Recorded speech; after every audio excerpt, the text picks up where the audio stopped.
Good morning, everybody, and welcome to our weekly live question and answer series where we sit with an integrative medical physician. We look for your questions to be posted in the chat section off to the side of the video here on YouTube. You do have to be logged into YouTube, and if for some reason you can't or you're having trouble with that, you can email your questions into us at office@tlcdoctors.com, and we will answer those on a following broadcast. I have some questions that were submitted to us a week or two ago here ready to go. Just want to mention as well too that the information that we share here and the questions that we ask the doctor, we don't prepare for this, and this isn't meant to be patient-specific medical advice. We want to make sure that you maintain a relationship with your physician, but we do want to answer these questions from a general perspective on how we would approach this from an integrative functional standpoint for educational purposes. So not to be taken as personal medical advice. Dr. Ellithorpe, thank you for joining us today. As always, thank you, Talon. All right, and if you're aren't familiar with Dr. Ellithorpe, she is our founder and medical director here at Tustin Longevity Center. She's been a general practitioner for just about 40 years. All right, well, looks like we are starting to get some questions coming in. I have some questions that were emailed, and you want to jump right in? Yeah. Okay. First question, I have a couple that were asked from Jennifer. She asks, what is the purpose of bilirubin and what might an elevated bilirubin level mean? Bilirubin is a breakdown product of old red blood cells, essentially, and they are then stored after that process. And when you consume a fatty meal, the gallbladder is stimulated to secrete or contract and squirt out some bile. This bile helps in the emulsification or breakdown of fat for absorption. So it's an emulsifant. It's kind of like soap suds, you might say, for fat. Okay. What might an elevated bilirubin level mean? Well, it could reflect any damage in the pathway of the liver in the processing of this bile, some liver disease. And the common thing is a mildly elevated bilirubin on your serum chemistry, comprehensive chemistry, and a large swath, a significant percentage of people have a mildly elevated bilirubin. And that is called Gilbert syndrome, okay? Gilbert, G-I-L-B-E-R-T, Gilbert syndrome. And that has been known for 50 years that there is just genetically a swath of people that tend to run a little higher serum bilirubin, which is totally benign. It doesn't have anything to do with illness or shortening your lifespan. However, significant elevations of your bilirubin, usually above 2, we like to look at and follow. Normal bilirubins are like 1.5, but if you're much over 2, the doctor usually will ask to repeat the chemistry to see, because your bile is being sent out and you might have had a squirt at that time and a little bit higher. But if it is remaining elevated, then you have to see your physician for further workup as to why you're running very elevated bilirubin levels. Okay. And look for liver damage and so forth. Okay. But you wouldn't be overly concerned with just a one-off chemistry that showed a slightly elevated bilirubin? Correct. Okay. Correct. All right, is there a natural, we're getting a lot of questions lately about gallstones. Is there a natural way, diet or supplements, to reduce existing gallstones in a senior so it can be alleviated before gallstones ever become noticeable or problematic? There is none. I know there are a lot of alternative paraprofessional healthcare people who talk about a liver flush, which is essentially drinking olive oil, large amounts, that puts a stress on the gallbladder to contract because you're eating such a high fat, a large dose of olive oil, these mixtures for liver flushes. And there has never been, and I've been in this 40 years, and I'm a friend of alternative medicine. I'm a friend of Eastern medicine. I'm a friend of essential oils, Ayurvedics, all the natural world. There's wisdom in our forefathers. However, I will say in 40 years with a friendly attitude, I have never ever seen a gallbladder flush be effectual. And again, the items that are in the stool that you pass with these high dose olive oil drinks called a liver flush are just little micelles. That's the chemistry name for the little droplets of fat that many people think are gallstones. Right. And they're not. They are just the way your body handled that large dose of fat that you just drank. It had nothing to do with your liver. Unfortunately, we know of none for gallstones. And furthermore, we know that a lot of these liver, kidney flush type things, if anything, they can cause problems. So it's something that we definitely do not recommend over-the-counter, internet-based, even alternative-based kidney and liver flushes. Right, correct. It would be far better to start studying about fasting, intermittent fasting, short-term fastings, 2 and 3 days, and some prolonged fasts. Right. These are much more documented and scientifically validated worldwide for benefits of health and longevity. Right. The other thing is, if you have one large gallstone or 2 large gallstones, the duct through which that bile is squirted into the intestine is very small, maybe a 0.5 centimeter to 1 centimeter in width.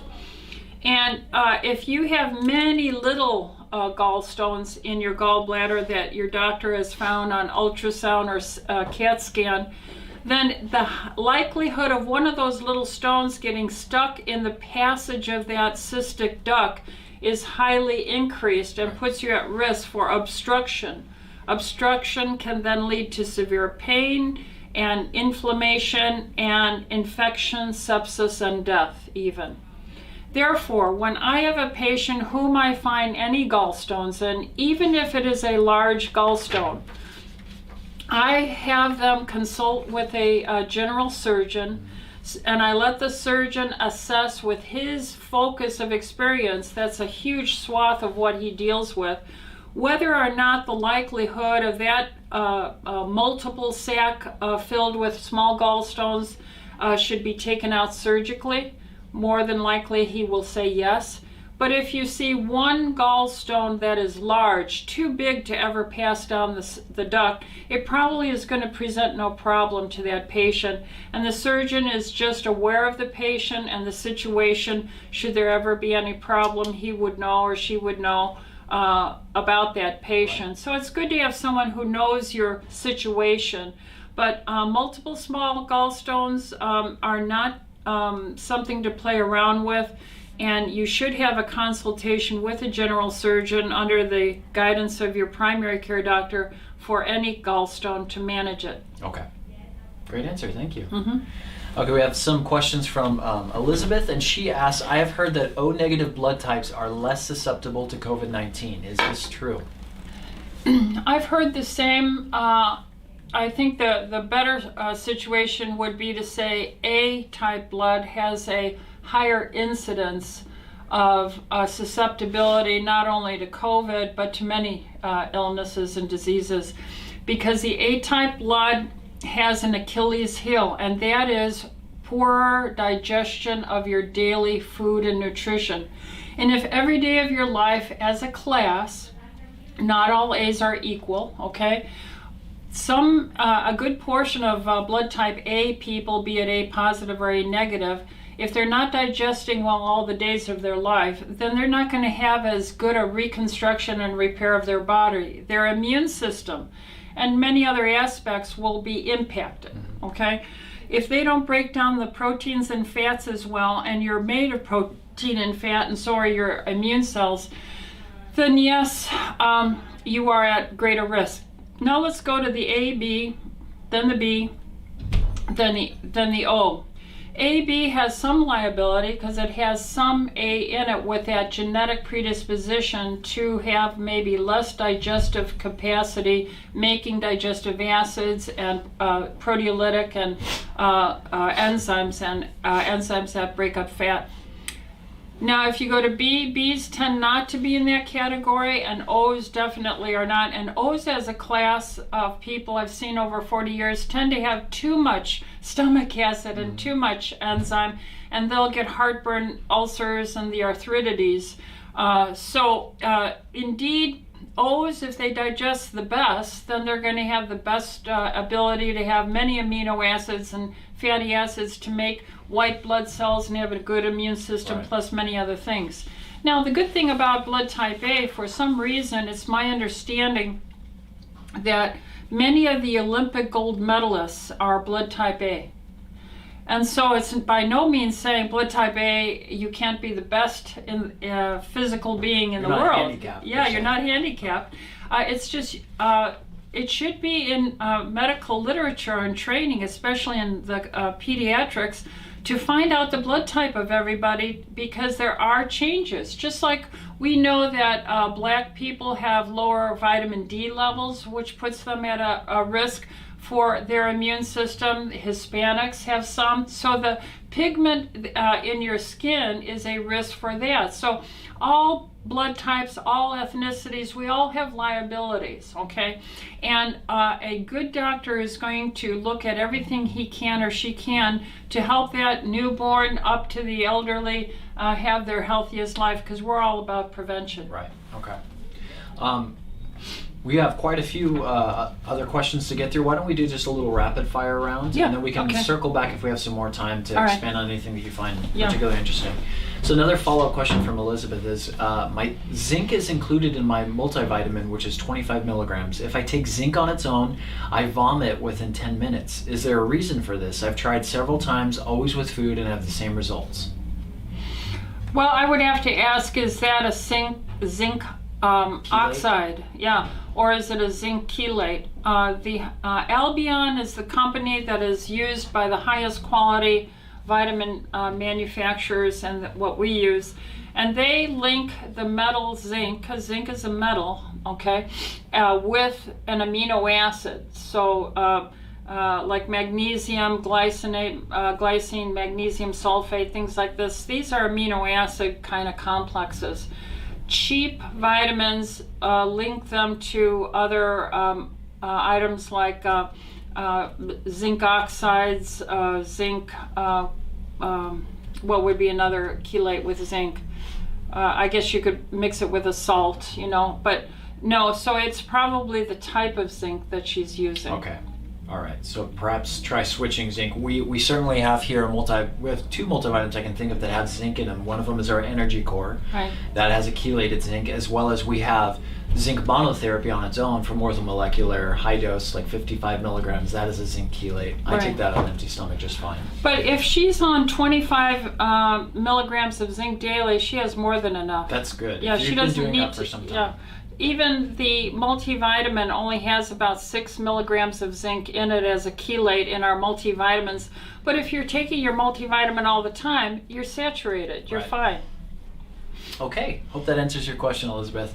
I have a question here from Michelle, and it looks like it's about the detox program, which we have. Of course, we're kicking off this Thursday at 6 p.m. Tomorrow night. Tomorrow night. Yeah. And we opened up a few more spaces. We're having quite a bit of almost all of our offices participating, several doctors, so we were able to make a little bit more space because we do want it to be an interactive and make our staff available to answer questions. Right. So I believe last I heard there are about 4 spots left, so if you're interested, call the office, text the office, and get signed up right away. So on to Michelle's question. She says she purchased the 14-day detox kit. She participated in the detox program last February with great results. She just has a few brush-up questions before she begins. So this is a frequently asked question. Should I stop all other supplements during this detox with the exception of what comes in the kit? My concern is that with COVID, I would be stopping some of my immune-building supplements. Please advise. I think it's probably reasonable for the 7 or 14-day fast to stop all your other supplements and just focus on the detox. And that's what I've been telling my patients. By no means, if you continue your multivitamin mineral, TLC Energy Core or Miter Core, are you hampering the results of your Right. detox. If anything, there just might be some extra redundancy in there because Right. the detox kit has alpha base in it, which is a broad spectrum multi. Right. So we're generally advising just pause all your supplementation for that 7-day period of time or the 14-day period of time, you'll do well. Not hormones, not medications. We're talking about supplements. No, we're talking about supplementation. So continue your medicines that you're on or that your doctor has given you, or any of your hormones. Okay.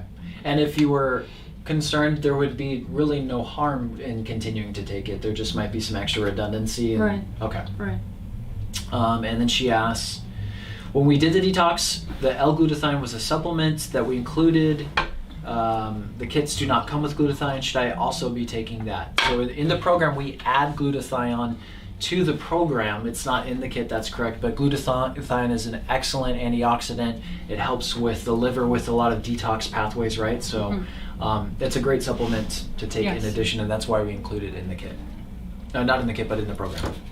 Okay, 2 questions here from Andre. Andre asks, in addition to weight-bearing strengthening exercises and taking vitamin D with K2 10,000, do you recommend any particular supplements for osteopenia and osteoporosis? Well, I think for our male, testosterone levels should be measured because male hormones are important in not only your general well-being and muscle mass, but also for your bone health. Estradiol and progesterone, natural hormones for women for our bone health. And this is indeed why we support natural hormone replacement therapy. There are other items such as strontium and boron. These items are studied with the physiological pathways that support rebuilding. You can do a lot to understand. It is sudden deceleration, okay, sudden deceleration. So if you're running, you're airborne for about a split second or half of a second, and then you slam down with each impact. That's called a sudden deceleration.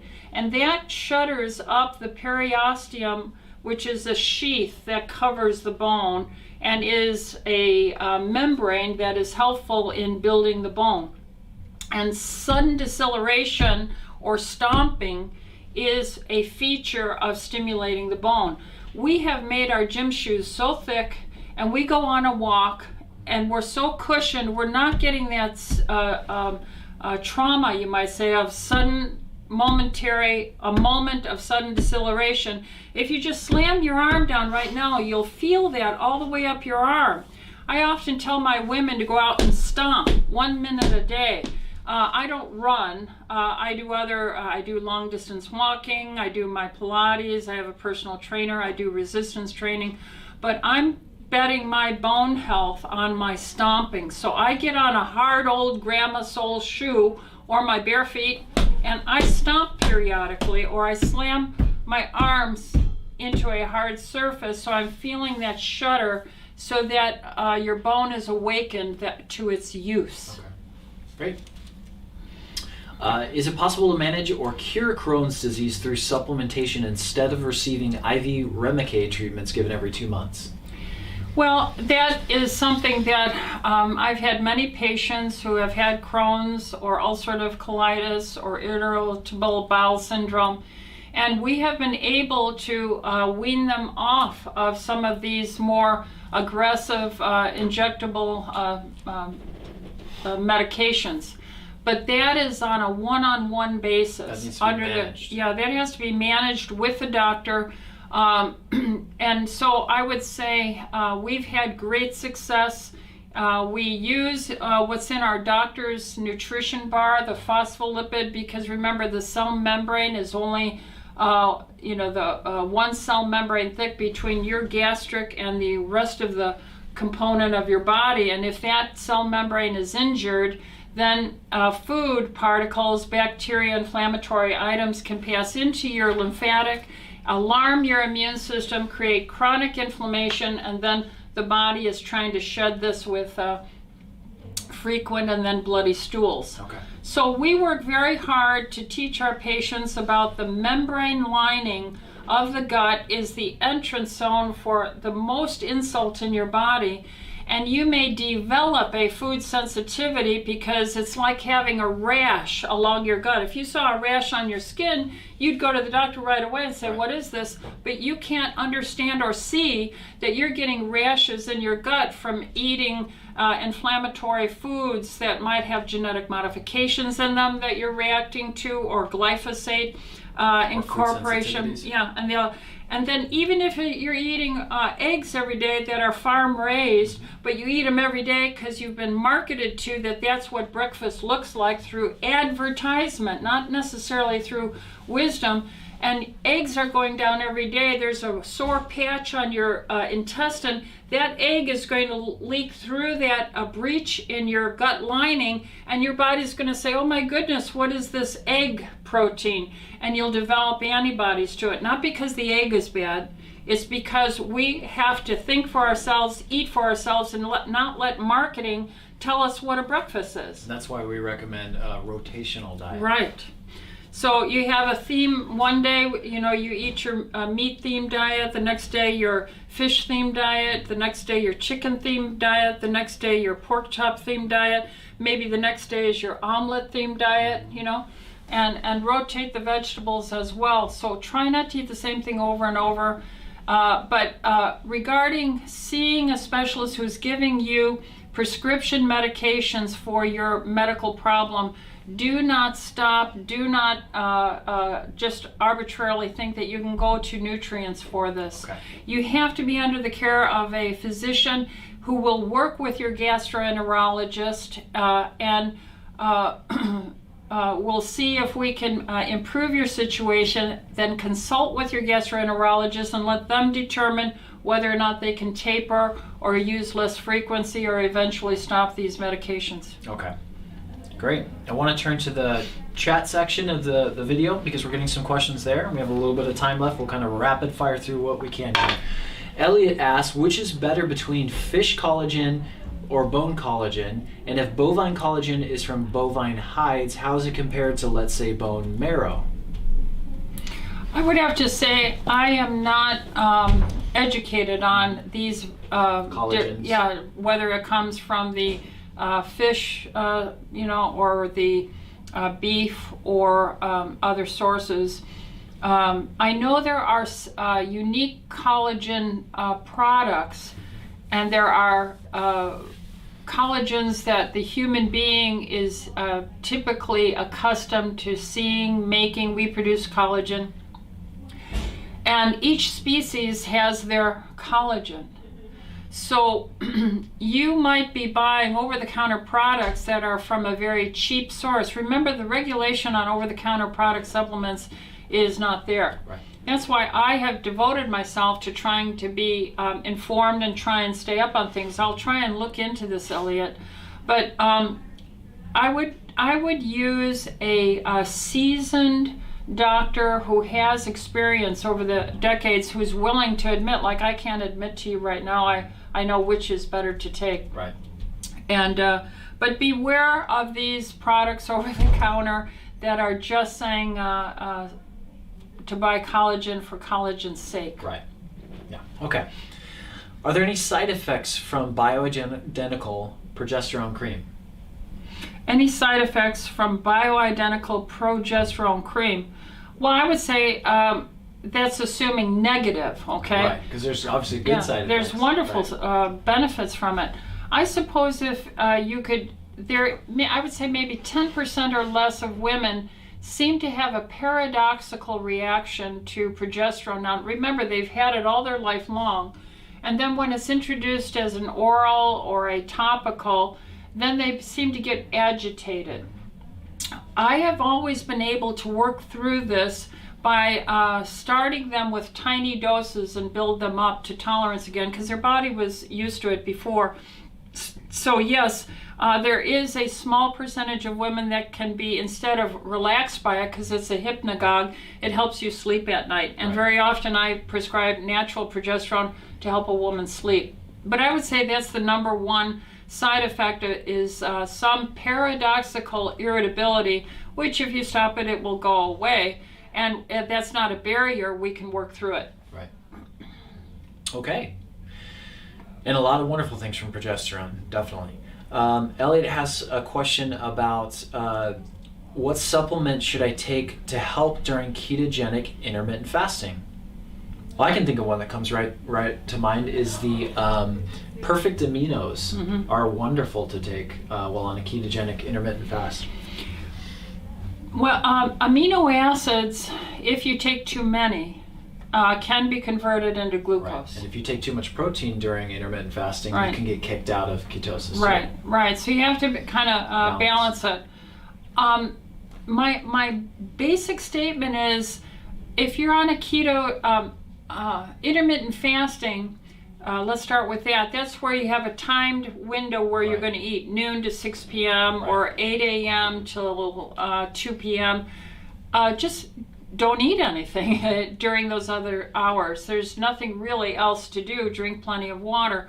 If you're on a ketogenic diet where you're trying to get yourself into ketosis, then there are supplements out there that are being marketed that are exogenous ketones, and they will enhance the urination out of that. But the question is, are you burning your fat? Because most people who want to do a ketogenic diet want to lose weight.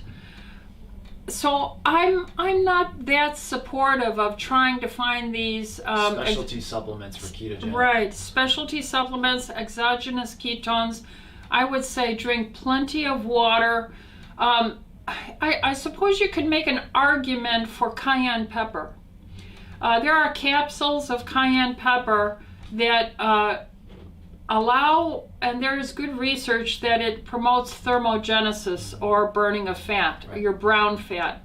But this is exotic stuff. This is not practical material, and this is more on an individual basis rather than a series of advice to all people who are trying to live the ketogenic diet. The rest, I think, is just marketing. Yeah. MCTs are very common with a ketogenic diet. Like if you're making a bulletproof coffee, adding in that extra fat or the But MCT oils, medium chain triglycerides, what are they used for? You're going to start burning them instead of your own fat. Got it. Do you see what I'm saying? So some people will say MCT oil and then they'll consume volumes of this, almost like a liver flush with olive oil.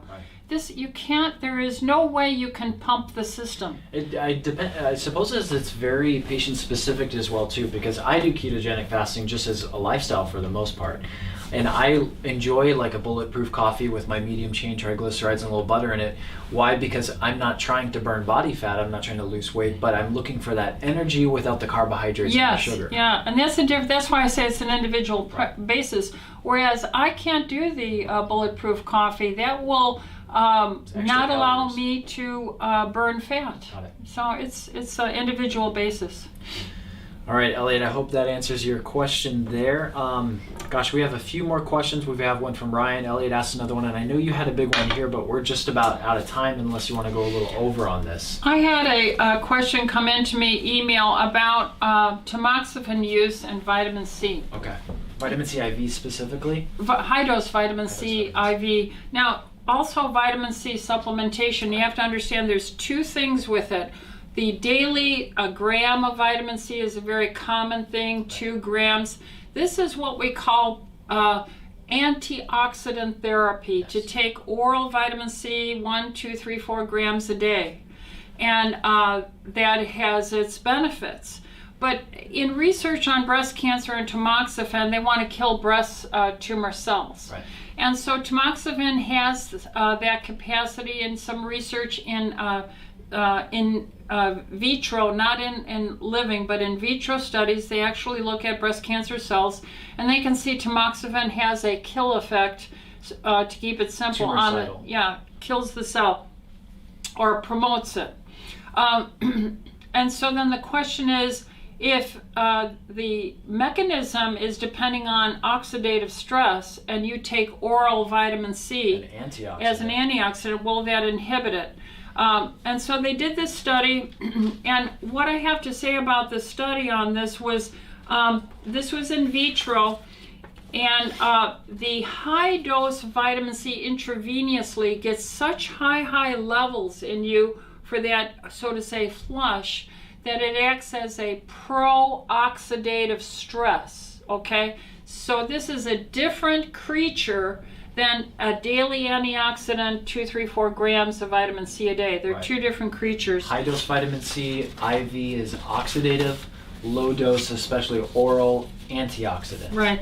And then she goes on to ask the question, you know, over the many years, and I've been doing this for decades, how have my tamoxifen, and it's the vast majority of women with the breast cancer have the estrogen positive, progesterone positive receptor tumor findings.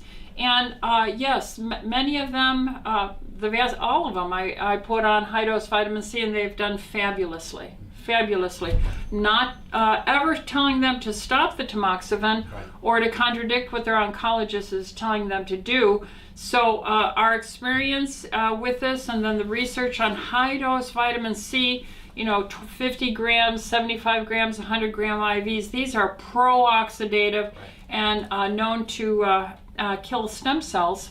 And there's just a boatload of research on this, and there you go. So in a nutshell, you've been doing this for decades with really good outcomes with your patients. High dose IV vitamin C is oxidative. It actually, if anything, is supporting the tamoxifen. High dose vitamin C IV has been shown to be tumoricidal to help kill those cells. So hope that answers your question there, Jennifer. Don't be discouraged if we did not get to your question. I know we had a couple come in there while we were answering a few on the live chat. We will be sure to circle back to those next week. And of course, if for some reason you can't participate in the YouTube chat, email your questions into us, office@tlcdoctors.com.